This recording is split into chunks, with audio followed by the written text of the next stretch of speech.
राज्यपाल के अभिभाषण के दौरान तेजस्वी यादव ने बिहार सरकार के उप मुख्यमंत्री और वित्त मंत्री सम्राट चौधरी पर जमकर निशाना साधा था और उन्हें बीजेपी का नकली विधायक और नकली नेता कहा था।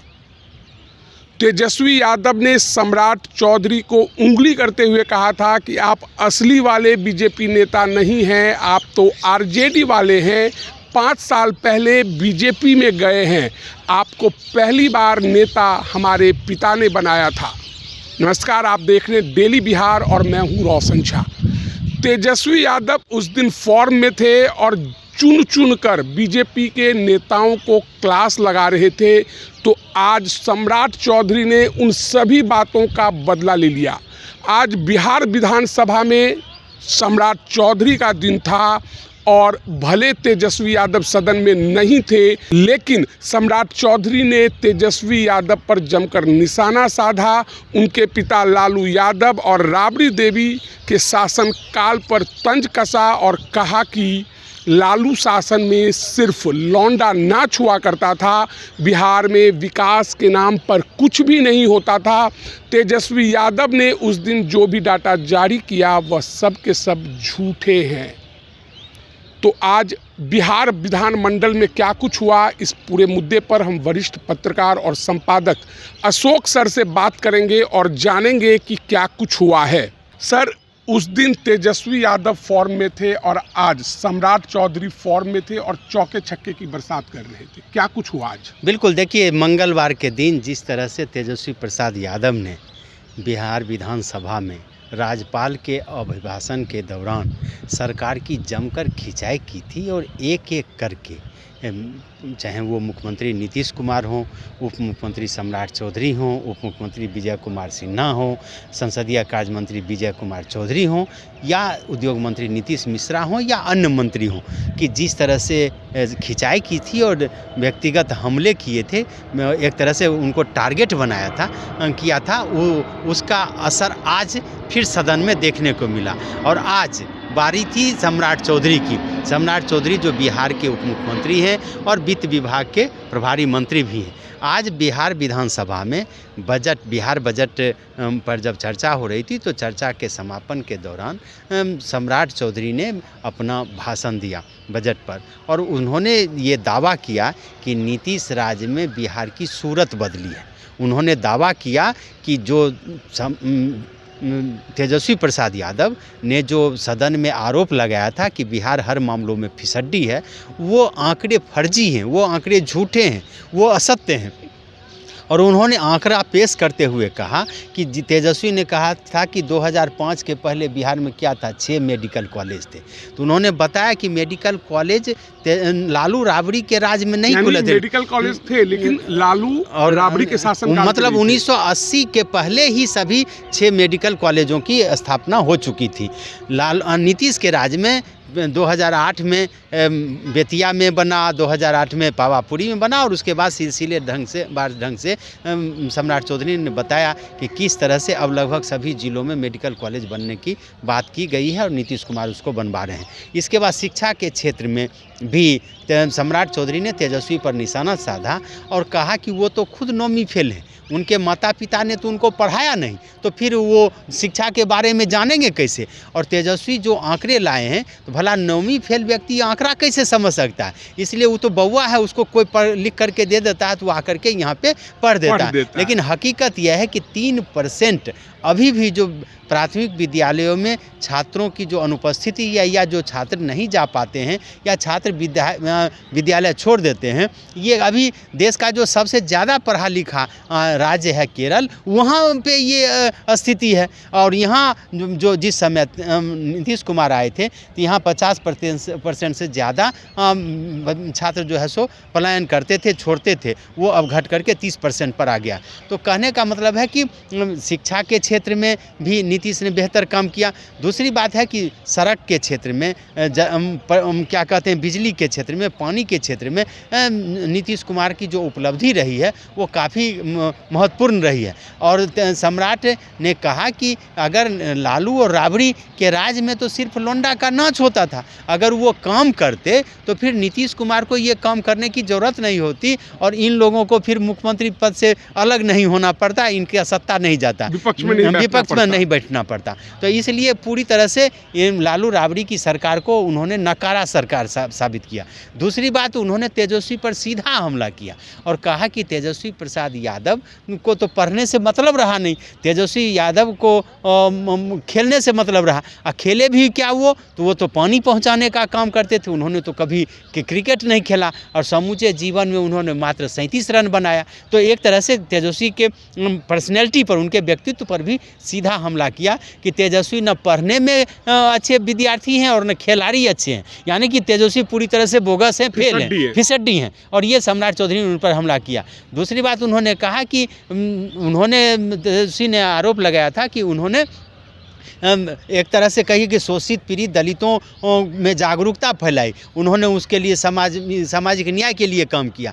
सम्राट चौधरी ने कहा कि सामाजिक न्याय उनका ऐसा था कि अगर उनके कोटे से, जो मुख्यमंत्री का कोटा था, उस कोटे से डॉक्टर बनना था तो उन्होंने अपने बेटी को बनाया, अगर उनके कोटे से खिलाड़ी बनना था तो वो अपने बेटे को बनाए, खेल सम्मान देना था तो उन्होंने अपने बेटे को दिया, इसलिए कि वो उनका परिवार ही अपना सब कुछ था। और चारा घोटाले में जिस तरह से तेजस्वी प्रसाद यादव ने कहा है कि उन्हें फंसाया गया, तो जिस समय CBI ने चार्जशीट दाखिल किया था उस समय प्रधानमंत्री कौन थे? उस समय HD देवगौड़ा प्रधानमंत्री थे, जिस समय जनता दल की सरकार थी, जिस समय वो जेल जा रहे थे उस समय प्रधानमंत्री कौन थे? IK गुजराल थे, पटना से वो सांसद रह चुके हैं। तो फिर वो समझ तो क्या करते, चूँकि उन्होंने ऐसा काम ही किया इसलिए उनको जेल जाना पड़ा। लेकिन लालू प्रसाद यादव लगातार बार बार बोलते थे कि अब रानी के पेट से राजा पैदा नहीं होगा, तो उन्होंने उस समय ठीक कहा, जो रानी के पेट से पैदा नहीं हुआ। लेकिन उन्होंने क्या किया, सबसे पहले तो उन्होंने रानी को पैदा किया,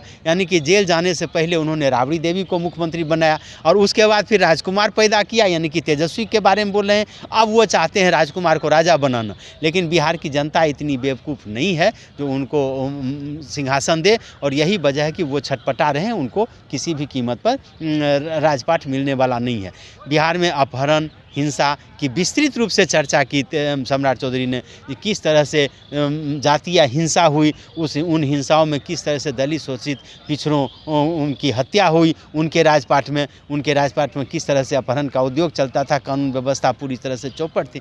इन सारी बातों की चर्चा की, और एक तरह से कहिए कि आज लग रहा था मैदान खाली भी था, चूँकि विपक्ष ने वॉकआउट कर दिया था, लेकिन पूरी पिच पर अकेले बैटिंग कर रहे थे सम्राट चौधरी, और चौके और छक्के मारे जा रहे थे। आज अगर तेजस्वी प्रसाद यादव सदन में मौजूद होते तो फिर दूसरा नज़ारा देखने को मिलता, और कहीं न कहीं कह सकते हैं कि तेजस्वी ने जिस तरह से व्यक्तिगत हमले किए हैं, या जिस तरह से सम्राट चौधरी या उनके पिता के ऊपर किए थे, उसका आज एक तरह से बदला सम्राट चौधरी ने लिया है। और ये बात हालांकि सदन की मर्यादा के अनुरूप नहीं है, लेकिन अगर इस तरह की परंपरा की शुरुआत हुई है तो ये तो अभी झांकी है, पूरी फिल्म बाकी है, और देखिए आगे आगे होता है क्या। जी सर, ये तो झांकी है, फिल्म बाकी है।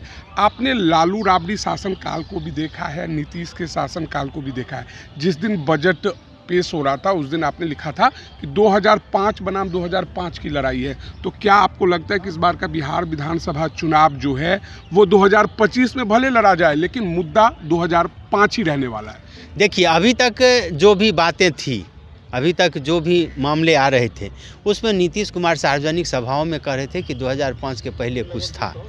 उस मुद्दे पर तेजस्वी ने उनको घेरने की कोशिश की, और विधानसभा के अंदर जिस तरह से तल्ख हमले उन पर किए, तो कहीं न कहीं तेजस्वी नीतीश के द्वारा बनाए गए चक्रव्यूह में फंस गए हैं, जैसा कि मैं समझता हूं। इसलिए कि NDA चाहता है, आपने देखा होगा तेजस्वी ने उस दिन चर्चा भी की थी सदन में कि सम्राट ने कहा है कि तेजस्वी पर हमला मत कीजिए, आप वो वीडियो आप टारगेट कीजिए लालू को, चूँकि NDA को ये समझ है कि अगर लालू टारगेट होंगे तो उनकी जीत आसान हो जाएगी। और यही वजह है कि लालू, जनता को लालू का शासन याद है, भय याद है, तो कहीं ना कहीं इसका लाभ एनडीए गठबंधन को मिलेगा। और यही वजह है कि जिस तरह से तेजस्वी यादव ने उस दिन 2005 बनाम 2005 की बात की थी, यानी कि उनका कहना था कि 2005 के बारे में जो मुख्यमंत्री नीतीश कुमार बोलते हैं कि 2005 के पहले कुछ नहीं था, तो 2005 के पहले ये था और उनके पिता ने ये और उनकी माँ ने ये किया।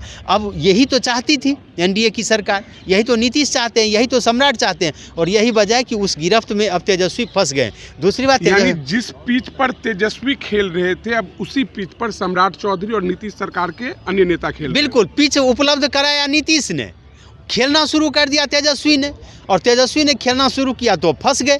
अब तो आज सम्राट ने जो गुगली मारी है और जो जिस तरह से बैटिंग की है उन्होंने, तो आने वाले दिनों में तो तेजस्वी को अब लोंडा का नाच ये अपने आप में अब एक समझ लीजिए कि जो नई पीढ़ी के लोग नहीं भी जानते हैं उनको भी बताया जाएगा कि किस तरह से मुख्यमंत्री आवास में लोंडा का नाच होता था, किस तरह से बड़ी हीरोइन नचाई जाती थी, कुर्ता फार होली खेला जाता था, तो किस तरह से अपहरण हुए। तो इन बातों को जो पॉजिटिव बातें थी वो पॉजिटिव अब तेजस्वी के लिए निगेटिव जा रही है, वो तो उनको अब उसी पर घेरा जाएगा। दूसरी बात है कि जो हिंसा हुई, जो उस समय, आज तेजस्वी जब पढ़ाई लिखाई दवाई सिंचाई सारी की बात करते हैं तो वो क्या है, यही बिहार की जनता को अब ये लोग बताना शुरू कर दिए। ये तो अपने जीवन में न पढ़े और न खेले, तो ऐसी परिस्थिति में कह सकते हैं कि तेजस्वी के लिए आने वाला दिन संकट का दिन होगा। ये अलग बात है कि राजनीति में ये सब होता ही है, कल क्या होगा किसी को पता नहीं है, लेकिन इतना जरूर कह सकते हैं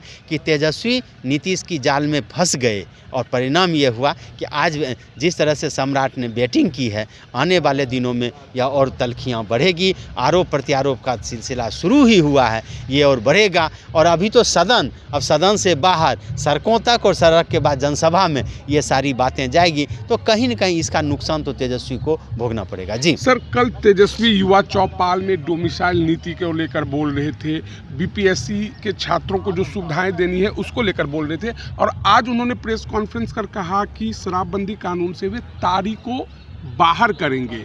वहीं कांग्रेस की महिला विधायक प्रतिमा दास का कहना है कि अगर हमारी सरकार यानी महागठबंधन की सरकार बनती है तो शराबबंदी कानून को खत्म करेंगे। इस बयान को कैसे देख रहे हैं? देखिए, तेजस्वी लगातार अपने वोट बैंक को बढ़ाने की कोशिश में लगे हैं, और वो दावा करते हैं कि A to Z की पार्टी है हमारी, लेकिन सबसे बड़ी बात यह है कि एक दो जगह पे तेजस्वी से कहीं न कहीं या उनकी टीम से कहीं न कहीं कुछ गलतियां हो रही हैं।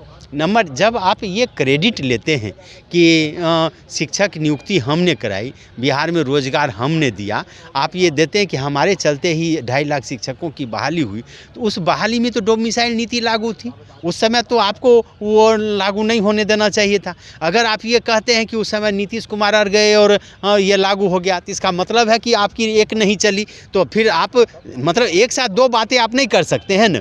इनको कहना चाहिए था कि तत्कालीन सरकार के जो फैसले थे वो सही नहीं थे, हो सकता है कि कारण जो भी हो सरकार उससे समझ नहीं पाई, अब उसमें हम सुधार करेंगे। लेकिन ये अगर कहना कि नीतीश कुमार नहीं माने, तब तो फिर आप अपने बैकफुट पर आ गए। पूछा तो तेजस्वी का कहना था कि हम करना चाहते थे, नीतीश नहीं माने। हाँ, तो ये तो बैकफुट पर जाने की बात है, नंबर एक बात। दूसरी बात, जिस तरह से उन्होंने तारी की बात की है, तो उनका वो ये समझाने की कोशिश कर रहे हैं कि नशा में एक तारी भी जो आता है उसको उन्होंने बताया था कि तारी प्राकृतिक है। जो उन्होंने कहा वस्तु है, और उन्होंने चूंकि एक जाति विशेष के लोग उस रोजगार में लगे हुए हैं, तो ऐसी परिस्थिति में उन मतदाताओं को, चूंकि वो दलित समाज से भी आते हैं, तो उन मतदाताओं को अपनी ओर आकर्षित करने के लिए ये तेजस्वी जो है सो कोशिश कर रहे हैं। और इसके पीछे एक संदेश और देने की बात भी होगी, किसी के बहाने जो शराबबंदी खत्म करने के समर्थक रहे हैं उनको भी आकर्षित करने की कोशिश करेंगे कि आने वाले दिनों में तारी से के बाद हम शराब, अगला कदम होगा कि हम शराबबंदी समाप्त करेंगे। तो ये कह सकते हैं कि अपने मतदाताओं को रिझाने की वो कोशिश कर रहे हैं और जातीय समीकरण बिठा रहे हैं। आपने देखा होगा कि पिछले दिनों में तेजस्वी ने कई बड़ी घोषणाएं की हैं। अब माई बहन योजना जो कई राज्यों में सफल हो चुकी है, झारखंड, महाराष्ट्र, दिल्ली में जैसे राज्यों में, वहाँ क्या कहते हैं मध्य प्रदेश जैसे राज्यों में। तो ऐसी परिस्थिति में तेजस्वी को भी लगता है कि चुनावी नैया पार कराने के लिए ये सबसे बेहतर उपाय है, ये बड़ी घोषणा है। इसके अलावे छात्रों को, बीपीएससी छात्रों के बारे में जैसा कि आप कह रहे हैं, फीस नहीं लेना चाहिए, लेना नहीं चाहिए, परीक्षा के लिए उनको यातायात की सुविधा मुहैया करानी चाहिए और वो परीक्षा रद्द होनी चाहिए, इन सारी बातों को वो की मांग कर रहे हैं। साथ ही वो ये भी करें कि हमने मुख्यमंत्री को पत्र लिखा है लेकिन मुख्यमंत्री उसका जवाब नहीं दे रहे हैं। तो कहीं न कहीं लगता है कि तेजस्वी को जो नीतीश सरकार से नाराज़ जो तबका है, चाहे वो जाति हो, धर्म हो या फिर समाज हो, उसको अपनी ओर आकर्षित करने के लिए इस तरह की घोषणाएं कर रहे हैं। और स्वाभाविक है, एक राजनीतिक दल के रूप में उसके नेता का कर्तव्य होता है कि वो अधिक से अधिक मतदाताओं को अपनी पार्टी की ओर आकर्षित करे, उसे जोड़ सके। लेकिन ये चुनावी जो मुद्दा बनाया जा रहा है, हो सकता है कि आने वाले दिनों में फिर एनडीए के लोग इसकी काट खोजें और क्या इस पर करते हैं वो आने वाला वक्त बताएगा। सर, डोमिसाइल पर बीजेपी के प्रदेश अध्यक्ष दिलीप जायसवाल का कहना है कि आरजेडी को पहले अपनी पार्टी में डोमिसाइल नीति लागू करना चाहिए, क्योंकि उनका आरोप है कि हरियाणा से कैंडिडेट लाकर आपने राज्यसभा सांसद बनाया है। इस पर क्या कहेंगे? मैंने कहा आपको ना, हर जगह पे घेरेबंदी होगी ना, आपकी कथनी और करनी में फर्क होगा तो उसका तो खामियाजा तो आपको भुगतना पड़ेगा। और राजनीति में तो यही है, एक बयान हिट हो जाता है तो चुनावी नैया पार हो जाती है। आप 2015 के बिहार विधानसभा चुनाव की बात को कीजिए, क्या हुआ? बिहार में बहार है नीतीश कुमार, बिहार में बहार है, नीतीश कुमार है और मोहन भागवत का एक बयान, एक बयान क्या हुआ? भारी पड़ गया जी। तो आप ये समझिए 2020 में आप चुनाव को लीजिए, मतलब किसी भी कीमत पर नीतीश को मुख्यमंत्री नहीं स्वीकारेंगे। 2020 और नीतीश फिनिश। चिराग पासवान के नारे को याद है ना? क्या हुआ? परिणाम क्या हुआ? परिणाम तो आपने देखा ना, क्या हुआ? 10 लाख नौकरी तेजस्वी का हिट कर गया, 75 से ज़्यादा विधायक उसके जीत करके आ गए। क्यों आ गए?